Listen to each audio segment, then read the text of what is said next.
Assalomu alaykum hurmatli obunachilarimiz. Bugungi obzorimizda Jetour T2 offroad avtomobili. Xo'p, ko'rib turganingizdek, tog'li hududdamiz. Mashinamizga keladigan bo'lsak, oldi podveskasi McPherson 20 легкосплавный diskalarda. Xo'p, orqa qismiga o'tamiz. Baki 60 litrlik bilan jihozlangan. Orqa podveskasi McPherson независимый. Xo'p. Bagaj qismiga keladigan bo'lsak, okajonlarim, bemalol stol, stul, qozon, o'choq, hamma narsalarni ortib, tog'ga, cho'lga, qumga, toshli hudud farqi yo'q, qorda ham bemalol lubo joyga chiqadi. Xo'p, mashinamiz ikkita lupali LED fara bilan jihozlangan, 540 kamerasi, obzori zo'r. Xo'p, paroglari 150 kilogacha bemalol ko'taradi. Xo'p, mashinamizning ichki qismiga keladigan bo'lsak, mashinamiz multimedial rul bilan jihozlangan bo'lib, unda abagrev rul, xo'p, 5 kishilik salon va unda sidenalarimizda abduf abagrev bilan jihozlangan bo'lib, mashinamizda 7 xil rejimi bor: Eco, Normal, Sport, qor, qum, tosh rejimlariga ega bo'lib, mashinamizda голосовое управление ham bor. Masalan, Привет, Jetour. Я тут. Открой люк. Хорошо.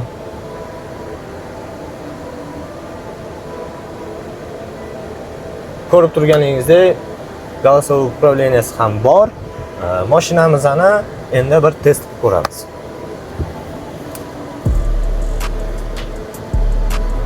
Mana ko'rib turganingizdek, tog'li hududlarda yuribmiz. Mana o'zini tutishi mashinamiz juda aqlli.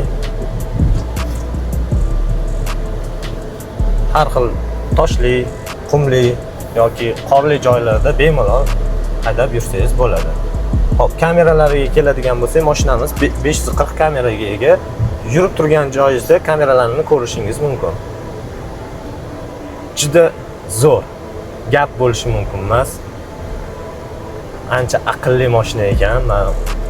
Mana birinchi marta haydab ko'ryapman. Men bunaqa reaksiya kutmagandim mashinadan. Mashina juda zo'r. Mashinani sotib olishingizni tavsiya qilib qolaman.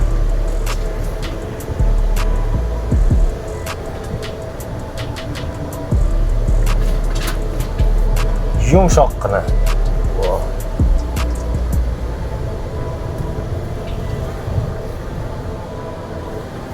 Qani toshli yo'llardan yurib ko'raylikchi. O, вообще gap bo'lishi mumkin emas.